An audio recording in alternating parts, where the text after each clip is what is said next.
Hi, it's Joey Remenyi here from seekingbalance.com.au, and I'm really pleased today to introduce you all to Alison. So welcome to the call, Alison. Thank you very much. Thanks, Joey. Good to be here. Yeah, it's a real treat for me. Alison and I have been working together over the last, I think, roughly 6 months.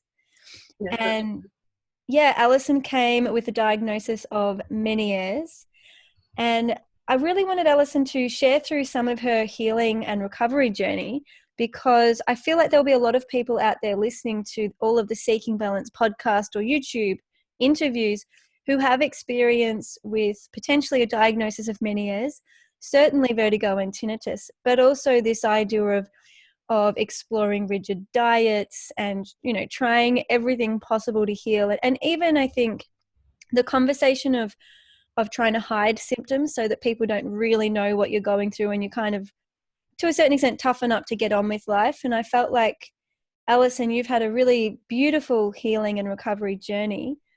And I'm curious, but what does having Meniere's, what did it mean to you when you first got that diagnosis? Was it clear or was it confusing? How did it feel way back a few years ago?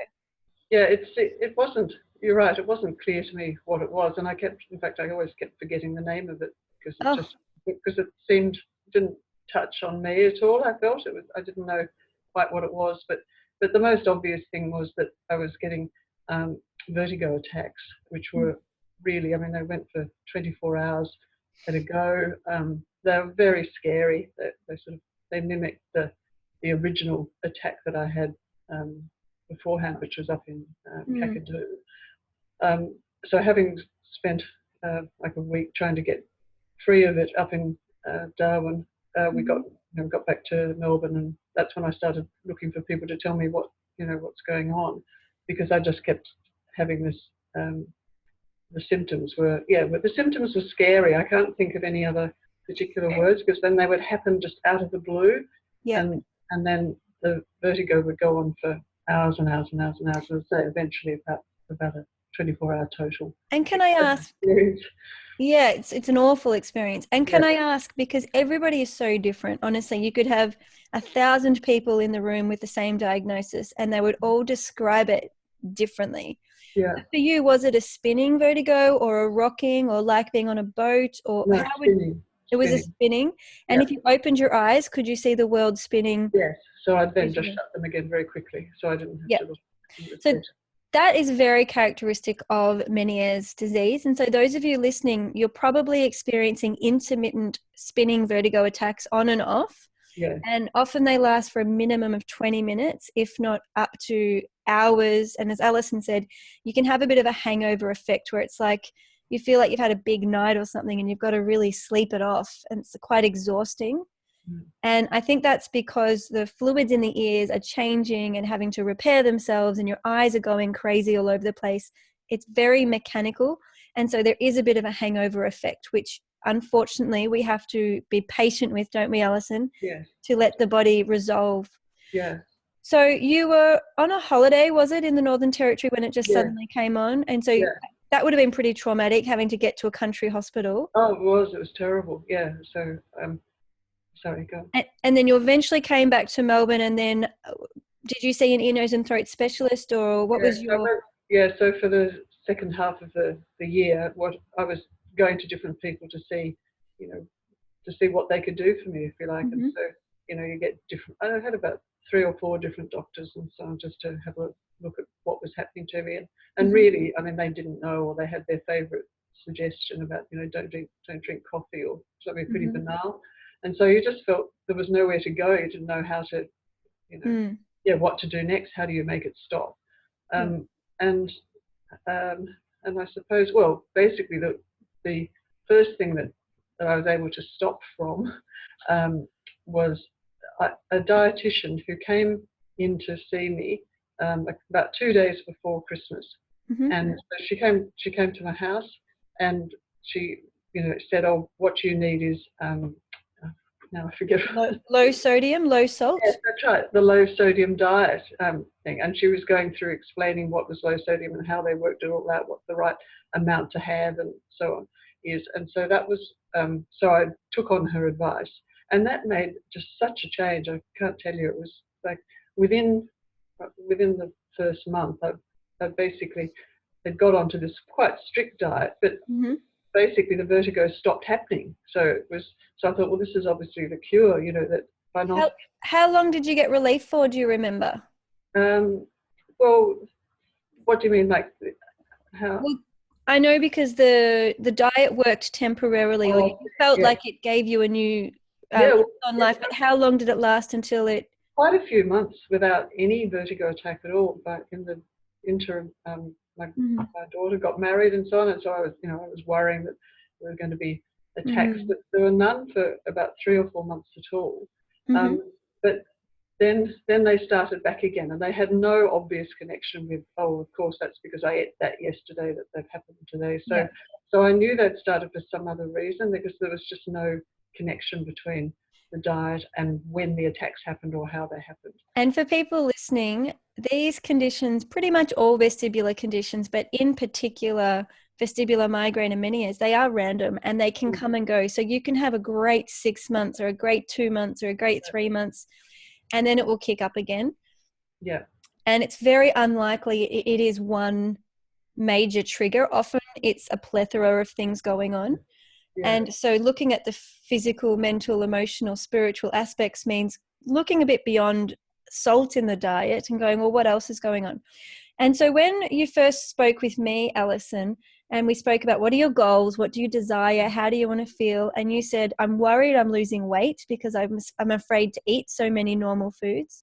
Yeah. And you said socializing was difficult, and I would really just love to be able to go out to a restaurant and eat normally and feel confident and at ease in my body. And so we thought, all right, well, how can we work with the healing process to bring back in normal eating? And that was a bit scary at first, wasn't it? Yeah, that's right. Because I'd gone without the vertigo for quite a while, but then they started back, but I couldn't tell why or anything. And so and I was losing weight as a result. So it was all, I thought this was all like it happening again. And because I felt that the food was letting me down. And then it was you, I remember very well, you just saying, just go and have a proper meal. I remember you sort of not exactly screaming at me, but close to it. And you said, because it's obviously not the food anyway, so why don't you go off and have a proper meal and just get something you really love and blah, blah, etc. So I thought, all right, what have I got to lose?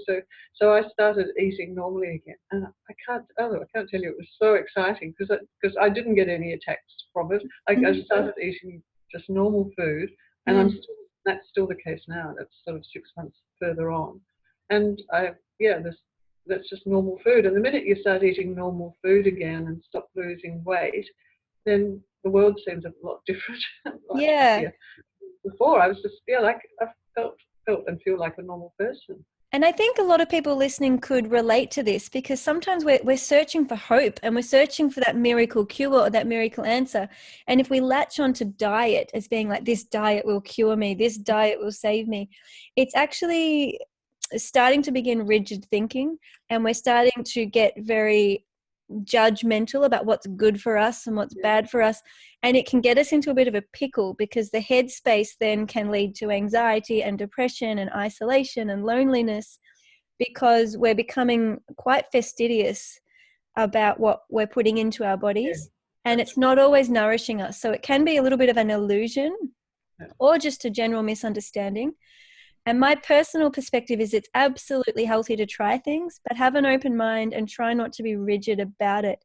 And I felt that was a real credit to you, and you can be very proud of yourself for letting yourself experiment with normal eating again.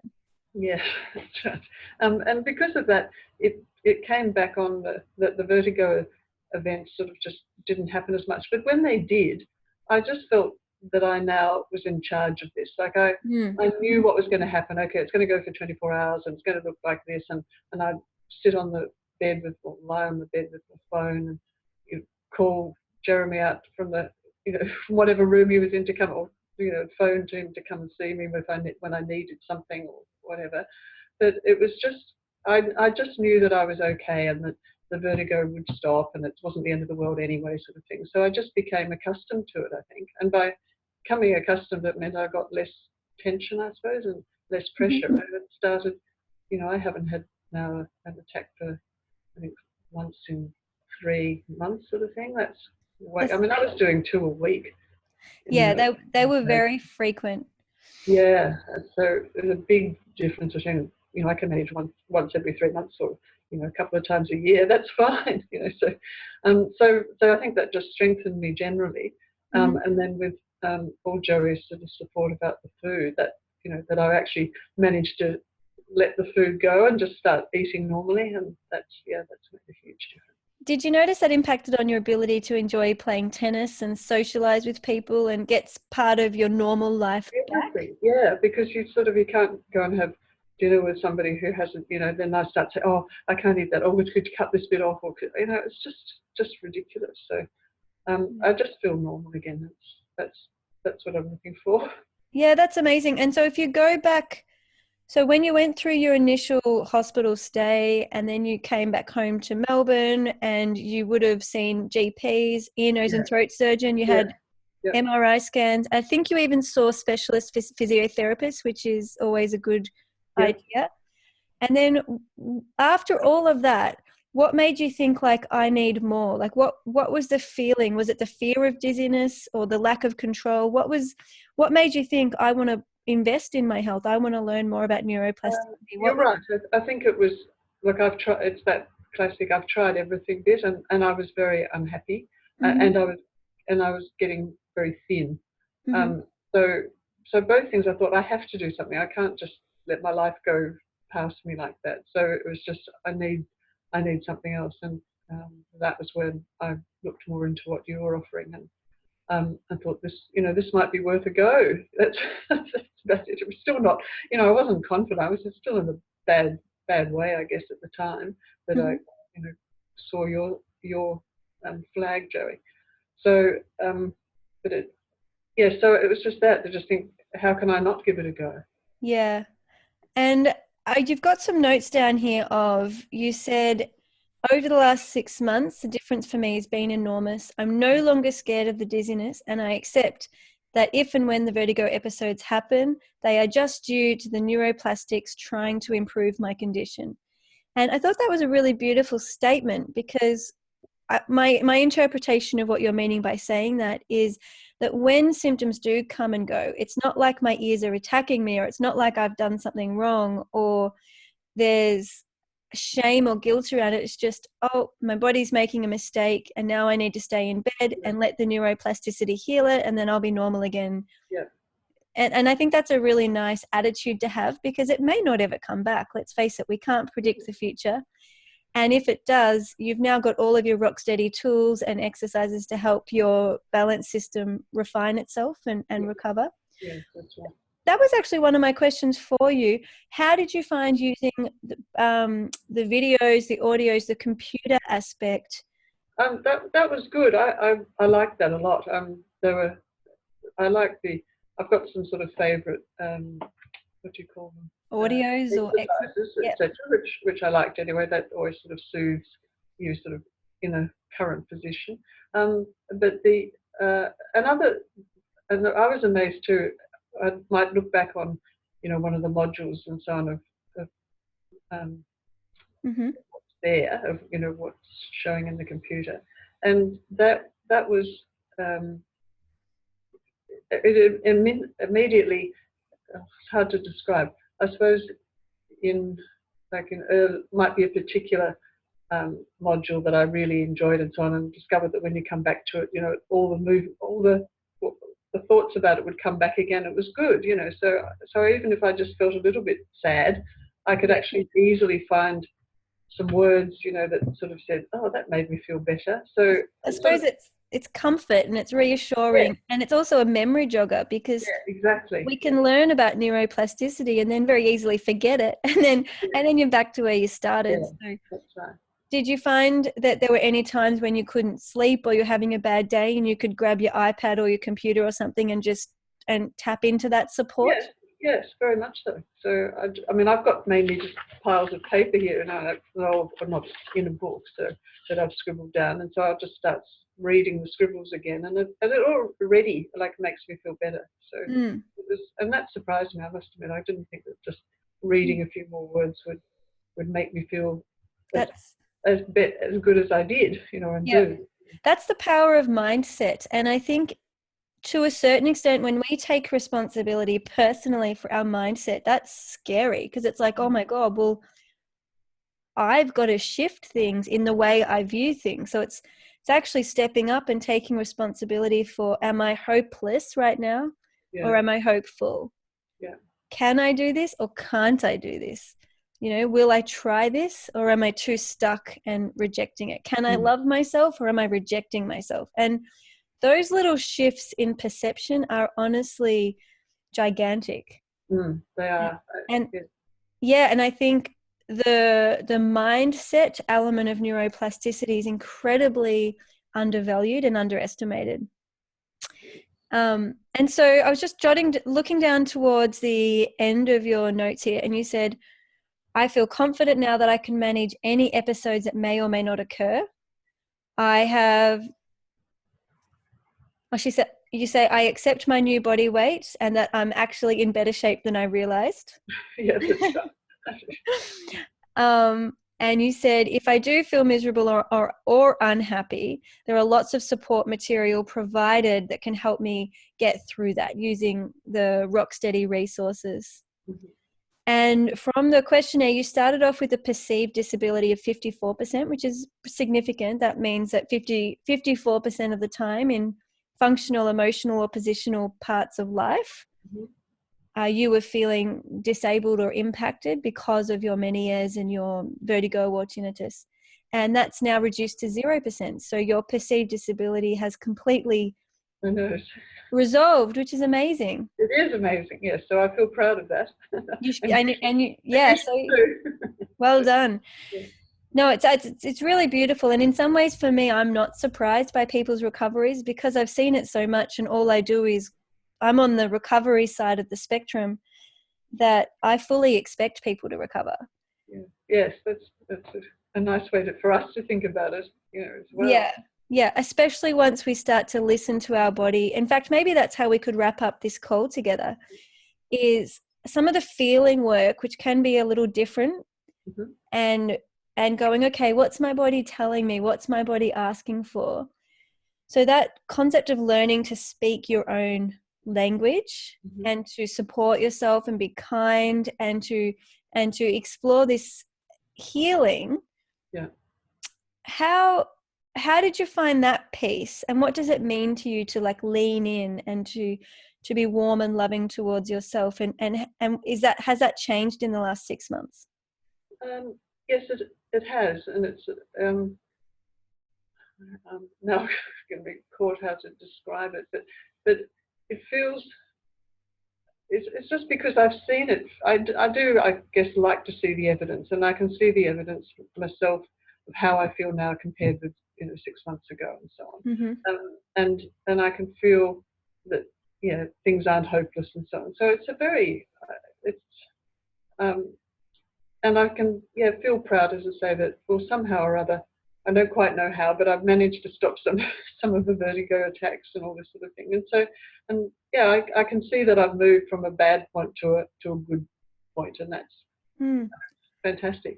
Has it changed not only the relationship to yourself in terms of removing all of that fear, but have you noticed any changes to your relationship to your partner or any of your family members or any of your tennis colleagues? I think certainly my partner, yes, he's definitely understood what I need and is very sympathetic to it and helpful, and just always trying to do the right thing. So that's been really nice as well. Sort of means you can be a bit closer rather than just sort of stuck on your own and feel you've got nowhere to go. And others too. I think it was mainly, I suppose, within the family, because I don't want to go out all the time and sort of sort of not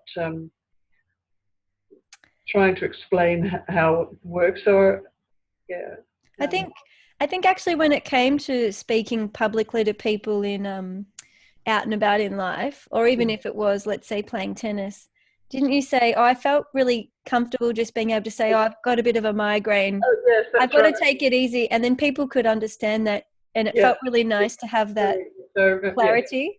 yeah. I like play. I played tennis because I actually also, I mean, I like playing tennis anyway, but I also found that I could play better tennis, funnily enough, and table tennis. Yep. With I just actually play better, hit the ball better, and so on. I thought, oh, that's pretty good. So Meniere is actually, you know, doing something for me. So that was great. And yeah, so that was. Then the other thing was, yes, as you said, was being able to say to people, oh yes, I've just got, I've got a migraine attack sort of thing, and or I've, you know, think I can tell it's coming on or whatever it is, and people understand. And so, but I said to them all the other day in the club, where the tennis club is, and I just said, oh, and they were not sort of offering me cake, and I said, you can give me cake. Everyone else is eating cake. I can have the cake too. So they'd left me out, and now suddenly I was an eater of cake as well. No, without any problems. Yeah. That's great. Yeah, I'm actually writing a book at the moment on the process of healing for vertigo and tinnitus, and the last chapter will be on that journey of actually re-educating people about what it means when you're normal. Yeah. Because sometimes we've been the sick person for so long. Yeah. And we've been that person who's that vertigo or that tinnitus person. It's like, how do you actually return to normal so people treat you like you're normal again, and you no longer have to talk about it or explain yourself, and you can get back into full capacity and full creativity and break down all that old perception once you heal again. So that's part of eating cake. Yeah. Great. So have you got any closing words for anyone listening, and with in particular talking about just investing in yourself? And you've put in an hour probably every week, would you say? Yeah, that's right. Yeah. It's about an hour a week. And did you stick to roughly 15 minutes a day of little practices, or what did you find worked for you? I think, no, I just do at different times. I think I'll go and look through that module now and so on. So I just do it at any time and try and be more regular with the exercises. But no, just I'd pick on particular days, and then I'd have a conversation with you for an hour or something, which that always worked wonders. Yeah. So it felt good because I could see something was happening. It wasn't like, oh God, got to go to those, you know, some sort of stupid thing that doesn't work. It had clear meanings sort of right from the beginning that this actually might actually do something that makes things better. You know, so that's pretty rare, particularly at like my age and so on as well, that things can come back from bad to better. It's pretty rare. Well, actually, it's not rare, and I think that's a societal myth. And thank you for bringing it up, because when we were at when I was at my university studying my master's, we specifically were told to break that myth. You know, we can put a cochlear implant, which is basically brain surgery, inside an 80-year-old's ear, and they can learn how to rehear sound. So neuroplasticity is absolutely happening every day of our lives until we die. You never lose the capacity to learn and relearn. Yeah. Oh, that's interesting then. Yeah. So it's more becoming stuck in rigid thinking and telling yourself that. Well, also I'm wondering if I've tried hearing aids as well, because I've lost quite a lot of hearing in my left ear.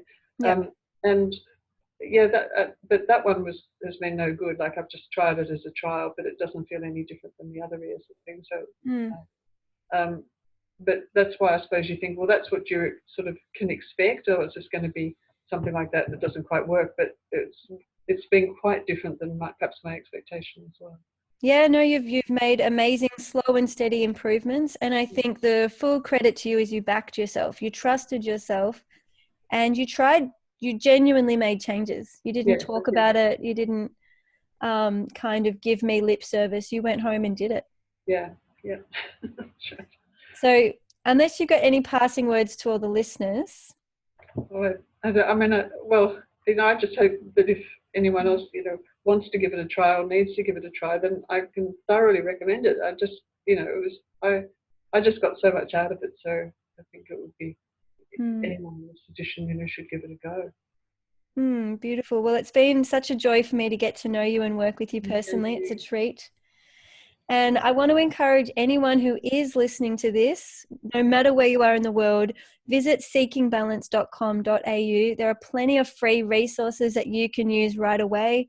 And I have a load of different offerings that you can try if you're looking for support at home and really on your own terms. I think that's what I want everybody listening to find for themselves, is how can you heal on your own terms and in your own time?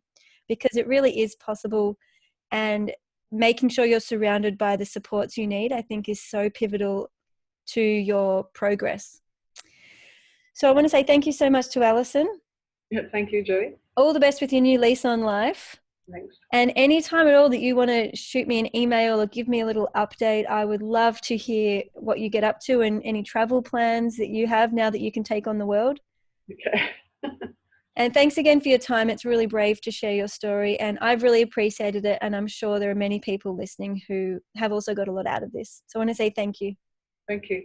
And bye for now.